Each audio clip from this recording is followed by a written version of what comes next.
नरेश अंकोलू मैलांगे हा रेकॉर्डवरील गुन्हेगार आहे आमच्या पोलीस स्टेशन कळमना हद्दीतला.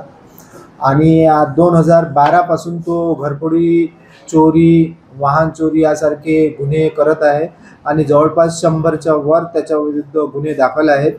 तो नागपूर शहर, नागपूर ग्रामीण, आजूबाजूचे जिल्हे तसेच छत्तीसगड राज्यात सुद्धा त्यांनी मोठ्या मोठ्या चोऱ्या केलेल्या आहेत. परंतु आतापर्यंत त्याच्याविरुद्ध प्रभावी प्रतिबंधक कारवाई झालेली नव्हती आणि त्यामुळे तो त्याचा फायदा घेऊन बेल झाली की लगेच तो आपलं चोऱ्या करायचं काम सुरू करायचा.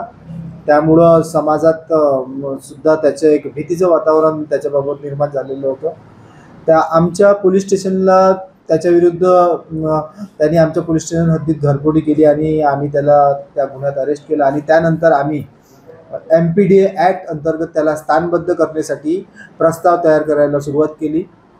आणि आम्ही आमच्या स्टाफने खूप मेहनत घेऊन त्याच्याविरुद्ध MPDA ॲक्ट अंतर्गत प्रस्ताव तयार केला आणि त्याला 2 दिवसापूर्वी माननीय पोलीस आयुक्त doctor Shri Ravindra Kumar single sir यांनी 1 वर्षाकरता स्थानबद्ध केलेलं आहे आणि आता त्याला कोल्हापूर जेलमध्ये ठेवण्यात येणार आहे. त्यामुळे एक कुख्यात आरोपी 1 वर्षाकरता स्थानबद्ध झाल्यामुळे खूप चांगली कामगिरी आहे ही आणि 1 वर्ष तरी त्या घरफोड्यांपासून दूर राहील हा प्रदेश.